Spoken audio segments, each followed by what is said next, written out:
Malam itu begitu kelam. Aku baru pulang dari rumah seorang kawan, dan sudah terlalu lewat untuk mencari jalan lain selain melalui jalan sunyi ini. Jalan yang kononnya pernah menjadi saksi bisu untuk pelbagai kisah yang tidak boleh diceritakan.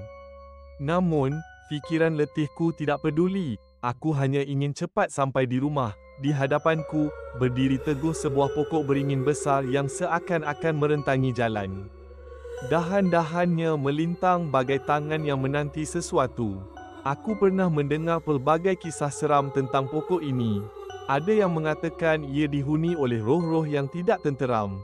Ada juga yang pernah mendakwa terdengar suara tangisan, bisikan, malah melihat bayangan wanita berbaju putih yang sering muncul dan menghilang. Semakin aku menghampiri pokok itu, sesuatu dalam diriku tiba-tiba berasa resah. Rasa yang bukan biasa-biasa. Entah kenapa, malam itu aku seperti dipaksa untuk memperlahankan langkah. Tatkala cahaya bulan melintasi celah-celah daun pokok itu, sesuatu menarik perhatianku. Di bawah pokok beringin itu, berdiri sosok seorang wanita. Wanita berbaju putih, dengan rambut panjang kusut yang menutupi hampir seluruh wajahnya. Bajunya penuh dengan tumpukan darah pekat, warna merah yang sudah berubah menjadi hitam. Darah itu mengalir hingga ke lantai tanah, meninggalkan bekas-bekas mengerikan di sekitar kakinya. Jantungku berdegup kencang, setiap detik terasa lambat, seakan masa membeku, keringat mula membasahi dahi, mengalir perlahan ke pipi. Aku ingin berpaling, tetapi seakan ada kuasa yang menahan langkahku di situ, memaksa aku terus menatap sosok wanita itu.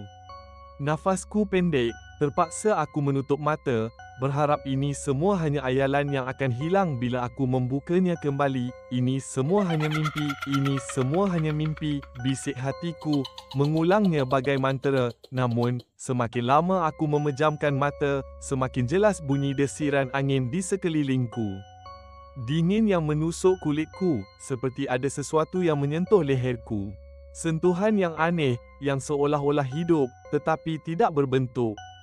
Aku mula membaca surah-surah yang aku ingat. Surah Al-Fatihah, Ayatul Kursi. Namun, dalam kegelapan itu, suara angin semakin kuat, membisik halus tetapi tajam ke telingaku. Suara yang hanya aku sahaja dengar. Kenapa kau datang ke sini? Bisikan lembut namun penuh kesakitan kedengaran, membuatkan bulu romaku meremang.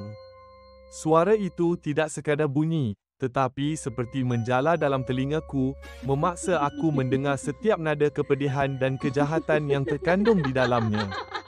Bibirku bergetar, cuba melafazkan setiap ayat yang mampu aku ingat, tetapi suaraku tersekat.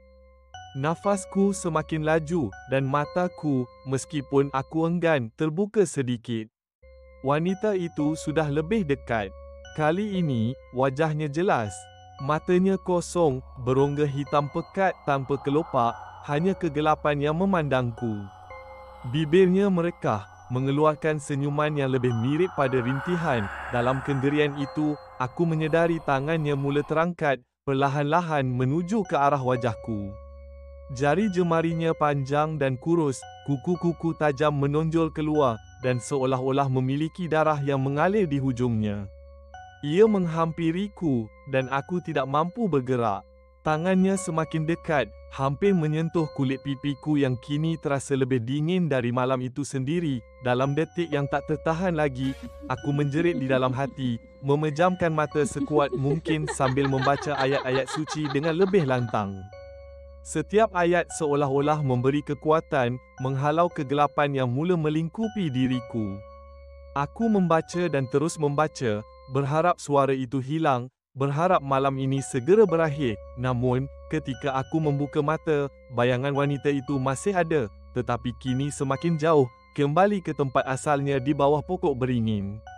Wajahnya tidak lagi menghadapku, tetapi ke arah langit.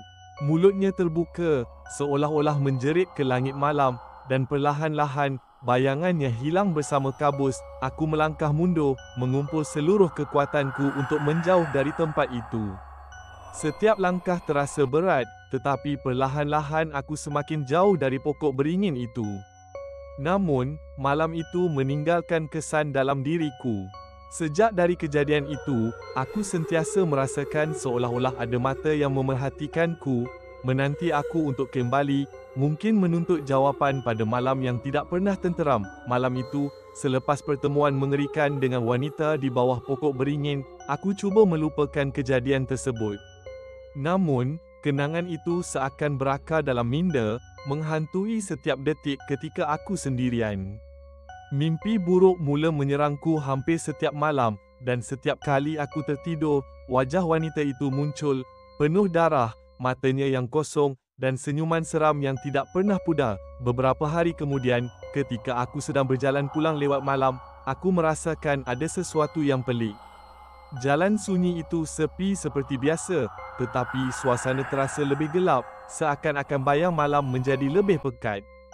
Pokok-pokok di kiri dan kanan jalan seakan memerhatikanku, dahan-dahannya merentang seperti lengan hantu yang menanti. Tiba-tiba, angin dingin berhembus ke leherku, sama seperti malam aku bertemu wanita itu. Jantungku mula berdegup kencang, dan aku merasa ada sesuatu yang tidak kena. Ketika aku memandang ke hadapan, jalan itu nampak lebih panjang daripada biasa, seolah-olah tidak berpenghujung.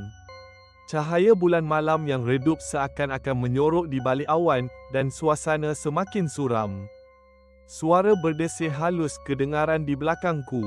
Aku tidak berani menoleh, tetapi bayangan hitam yang menjala di tanah di hadapanku membuatkan aku tidak punya pilihan. Dengan perlahan-lahan, aku memusingkan kepala, dan saat itulah aku melihatnya lagi. Wanita berbaju putih itu berdiri di seberang jalan, di bawah pokok beringin yang sama. Namun, kali ini, wajahnya lebih dekat, hampir terlihat seluruh butirannya, dan darahnya semakin banyak, mengalir hingga ke tanah di bawah kakinya. Kakiku lemah, tetapi seolah-olah ada kekuatan jahat yang menarikku ke arahnya. Setiap langkah terasa berat dan lambat, namun aku tidak mampu menghalang diriku dari bergerak lebih dekat. Seperti dalam mimpi, aku tiba-tiba berada hanya beberapa langkah darinya. Aku dapat melihat matanya yang kosong dan cekung, bibirnya bergerak-gerak seperti ingin mengucapkan sesuatu. Dengan suara yang perlahan, serak, dan penuh rintihan, wanita itu berkata, "Kenapa kau kembali ke sini?" Aku tergamam, tidak mampu menjawab, dan hanya menatap wajahnya dalam ketakutan. Tiba-tiba, tangannya yang kurus dan berdarah menghulur ke arahku, jarinya panjang, kuku-kukunya tajam bagai cakar yang siap untuk mencengkam. Saat dia hampir menyentuh wajahku, aku menjerit di dalam hati, membaca apa sahaja ayat suci yang aku ingat, berharap ia dapat menghalaukan wanita itu. Namun, semakin aku membaca, semakin kuat bisikannya di telingaku. "Tidak akan ada yang mampu melindungimu," suaranya mendesir, dan aku merasakan nafas dinginnya di telingaku. Dalam ketakutan, aku cuba berundur, tetapi kakiku seperti terpaku di situ, tidak mampu bergerak walau sedikit. Aku memejamkan mata sekuat hati, berharap ini semua hilang. Namun, dalam keheningan itu, aku terasa sesuatu yang dingin menyentuh pergelangan kakiku. Tangannya, yang berkuku tajam dan penuh darah, sudah melilit kakiku. Sentuhannya dingin, sejuk hingga menusuk ke tulang. Tubuhku kaku, dan aku tidak mampu menjerit.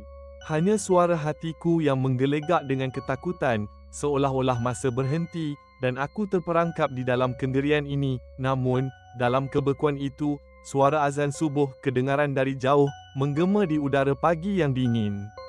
Seketika, genggaman wanita itu terlepas, dan aku tersentak ke belakang. Aku membuka mata, dan bayangan wanita itu lenyap dalam kabus subuh, hanya meninggalkan kesan darah di jalan. Kakiku menggigil, tetapi aku mengumpul seluruh kekuatan yang ada dan berlari sekuat hati meninggalkan tempat itu, bersumpah tidak akan pernah melalui jalan ini lagi.